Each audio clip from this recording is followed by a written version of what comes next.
Bermeoko horma zaharrek mendeak gordetzen dituzte.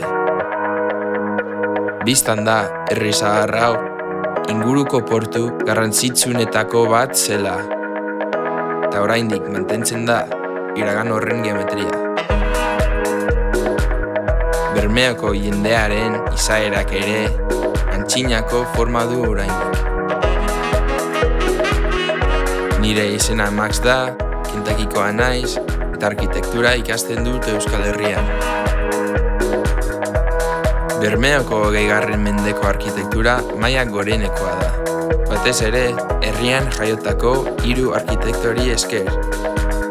Teodoro Anasagasti, Fernando Arsadun eta Pedro Izpizua.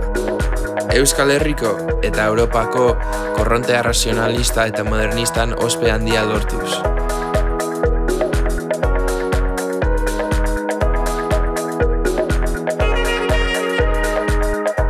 Bazter guztietan aurkitzen dut, hemen gelditzeko arrazoiren bat.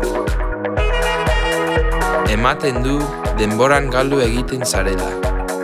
Eta nik ez dut leku hoberik aurkitu nire denbora galtzeko.